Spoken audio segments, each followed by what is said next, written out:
You want me to put that on my Tudor?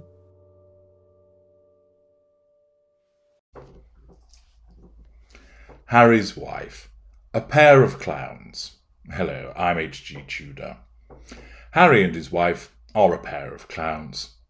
He's a clown because he's a dimwit, and also because of the consequence of his ensnarement and his rampant emotional thinking, he's unable to see that he's being dragged around by his pink pods, by his handler, causing him to look like a grade A doofus. She's a clown because as a consequence of her brand of narcissism, that it has done excellent well at getting her into the position that she found herself in, but it struggles to keep her there. Basically, it isn't up to the job of maintaining a grip over so many people in such a high-profile way without repeatedly causing fuck-ups. Many people, of course, have observed, and I also have done so, that what she could have done was join the royal family,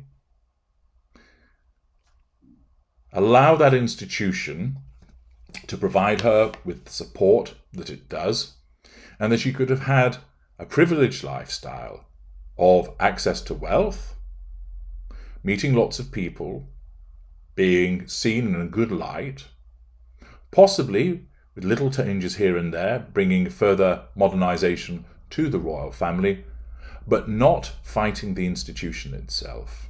Instead, bolting it onto herself and her narcissism, utilising it so that she can use that status and prestige and the support network that it provided to assert control over millions of people, and do so in a manner whereby she would be liked.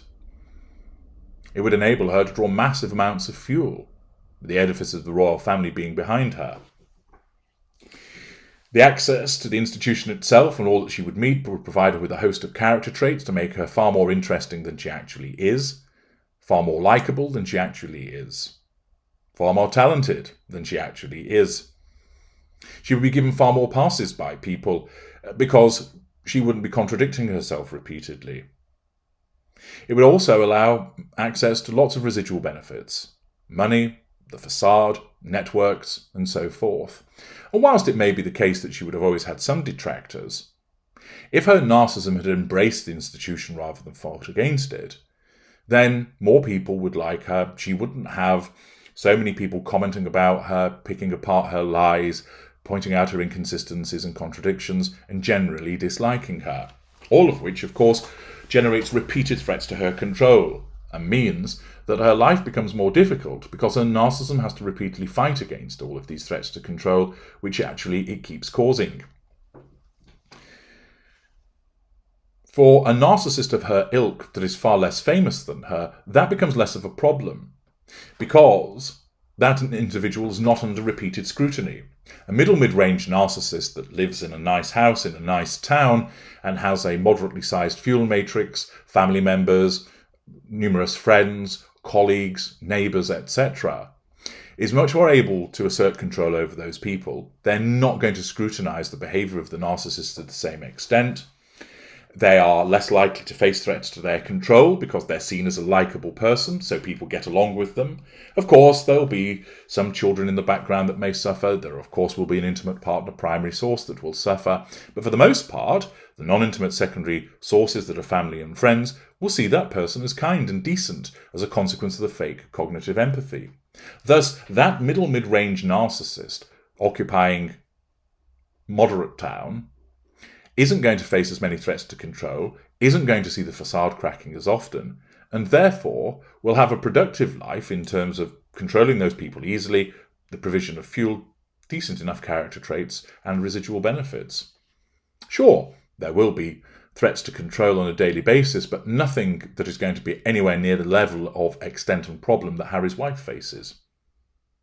Thus, that middle-range narcissist is able to function in that environment. Harry's wife isn't able to function in the environment that she's been catapulted to because her narcissism isn't up to the job.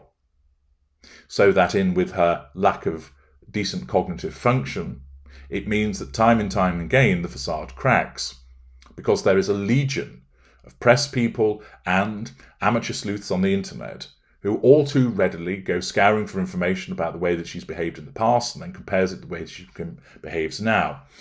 looks at what she said in the past and what she says now, and points out the lies and contradictions. And there are so many people that dislike her because of her behaviours.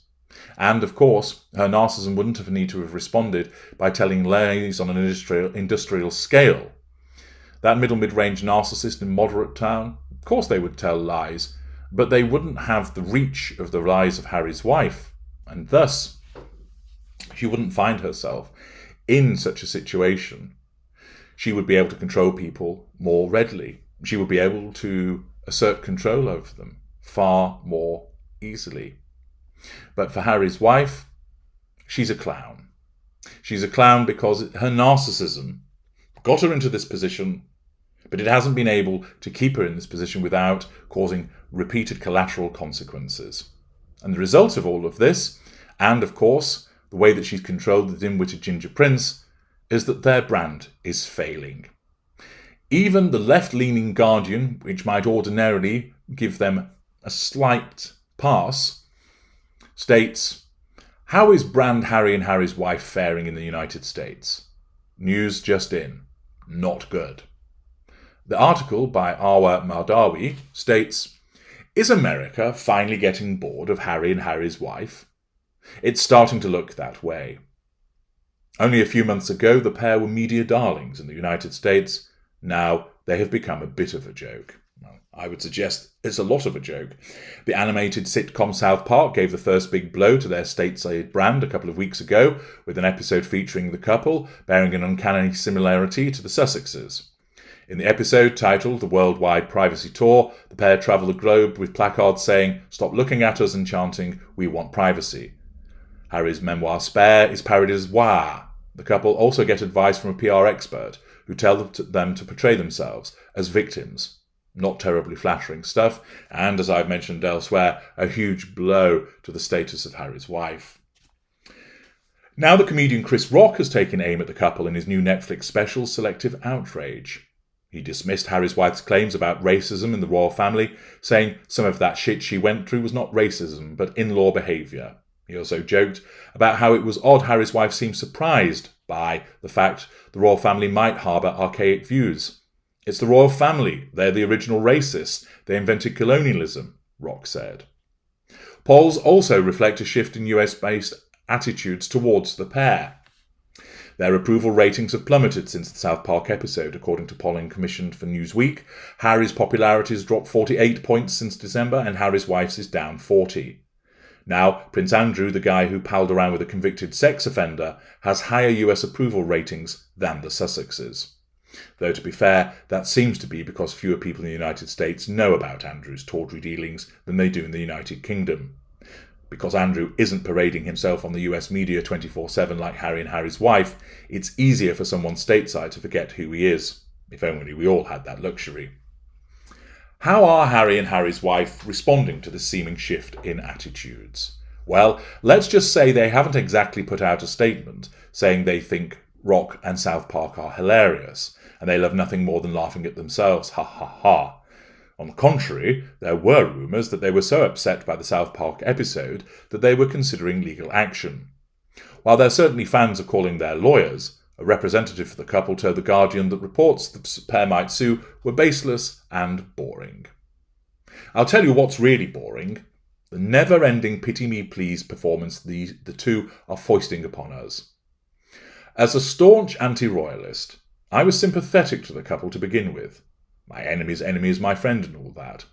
But the constant oversharing, lack of boundary recognition, has jumped the shark. Particularly since it becomes more obvious by the day that their grievances are less to do with systemic inequality, correct, and more to do with feeling they didn't get a big enough slice of the born with a privileged pie. That, of course, is the fact that Harry's wife doesn't care about inequality. She just gives the appearance of caring. She only cares about what's in it for her vis-à-vis the prime aims. The article continues, I mean, come on.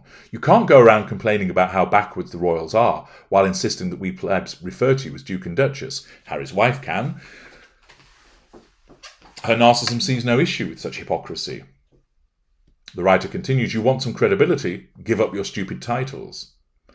Another unsolicited piece of advice for Duke and Duchess. Read the socioeconomic room.